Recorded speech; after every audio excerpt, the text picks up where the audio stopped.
হুজুর কইতে এলো রে। এই দেখতে পান না আপনি? যত সব। এই দোস্ত থাম। হুজুর সরি, আপনার লাগেনি তো? না বাবা, আল্লাহ রক্ষা করেছে। তোমরা এত তাড়াহুড়া করে কোথায় যাচ্ছিলে? আসলে হুজুর, আমার এক বন্ধুর বাসায় দুর্গাপূজার দাওয়াত আছে, ওখানেই যাচ্ছিলাম। ও হুজুর, আব্বু এই যে অজুখানা টাইলসের টাকাটা দিতে বলছিল, এই যে। আল্লাহ তোমার আব্বুকে উত্তম প্রতিদান দান করুক। তোমরা পূজায় যাচ্ছিলে বললে? জি হুজুর, প্রতি বছরই যাই। কেন? আসলে হুজুর, আমি মনে করি ধর্ম পৃথিবীতে এসেছে মানুষের ভিতরে ভেদাভেদ সৃষ্টি করতে। যদি ধর্ম শান্তি আনতো তাহলে পৃথিবীতে এত আলাদা আলাদা ধর্ম থাকতো না। তোমার কথায় যুক্তি আছে বাবা। আচ্ছা চলো। কোথায়? আপনি যাবেন হুজুর পূজা দেখতে? হ্যাঁ যাব, চলো।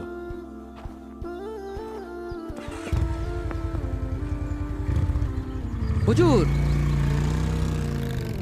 হুজুর, বুঝলাম না, আপনি পুজো মণ্ডপে গেলে বিষয়টা কেমন হয়ে যায় না? হুজুর আপনি বুঝছেন না কি কথা? আসসালামু আলাইকুম সভাপতি সাহেব। ওয়ালাইকুম আসসালাম। আপনাকেই মনে মনে খুঁজছিলাম। কেন? আমাকে একটু হেল্প করতে হবে। জি বলেন, কি সাহায্য করতে পারি? হুজুর হুজুর, আমার দেরি হয়ে যাচ্ছে। আরে দাঁড়াও। হ্যাঁ? এই ভাই, হ্যাঁ একটু এদিকে আসেন।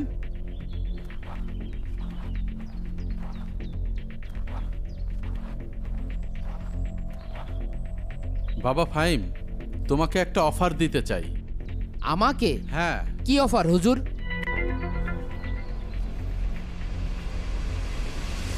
এই নাও 1,00,000 টাকা। এই টাকা পুরোপুরি তোমার। এটা দিয়ে তুমি যা খুশি করতে পারো। কিন্তু কেন হুজুর?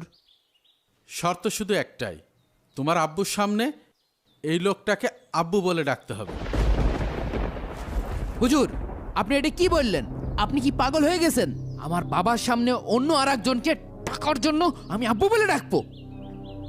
হুজুর কি হয়েছে? আমি তো কিছুই বুঝতে পারছি না। কেন পারবে না বাবা? উনি তো একজন সম্মানিত লোক। তাছাড়া বিনিময়ে তো টাকাও পাচ্ছ।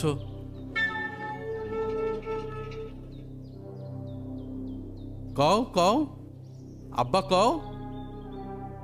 আমার বাবা এখানে দাঁড়িয়ে রয়েছে। এই 1,00,000 টাকার চেয়ে আমার বাবার সম্মান অনেক বেশি। আমি এই সামান্য টাকার জন্য আমার পরিচয় বিক্রি করতে পারবো না। এই উত্তরটাই তোমার কাছ থেকে আশা করছিলাম। বাবা, তোমাকে সৃষ্টি করেছেন কে? আল্লাহ। তোমাকে খাওয়ান কে, পরান কে, সম্মান দিয়েছেন কে? আল্লাহ। তাহলে তুমি বলো, যে জন্মদাতা বাবার সামান্য অপমান তুমি 1,00,000 টাকার বিনিময়ে সহ্য করতে পারছো না, আর সেই মহান আল্লাহ যিনি তোমাকে অস্তিত্ব দিয়েছেন, সবকিছু দিয়েছেন, তার সাথে যেখানে অংশীদার বানানো হয়, যেখানে তার সমকক্ষ দাঁড় করানো হয়, আর তুমি সেই অনুষ্ঠানে আনন্দ খুঁজতে যাচ্ছিলে? তুমি যেমন টাকার বিনিময়ে অন্যকে বাবা ডাকতে রাজি নাও, কারণ এটা তোমার বাবার প্রতি এক ধরনের বিশ্বাসঘাতকতা, ঠিক তেমনই একজন মুমিনের অন্য কোনো অনুষ্ঠানে যেতে আত্মসম্মানে বাধা দেয়, যেখানে আল্লাহ তাআলার সাথে শিরক করা হয়। আর শিরিক হচ্ছে সবচেয়ে বড় জুলুম, আর সেখানে তুমি আনন্দ করতে যাচ্ছ। আপনি ভাগ্যবান সভাপতি সাহেব, আপনার ছেলে তার বাবাকে ভালোবাসে, তাই সে তার স্থান কাউকে দিতে পারেনি। আশা করি সে আজকে থেকে তার রবকেও ভালোবাসবে। আজকে থেকেই বলুন, আর নয় আল্লাহকে অপমান। আপনার আরেকজন মুসলিম ভাইকেও ভিডিওটি শেয়ার করে সতর্ক করুন।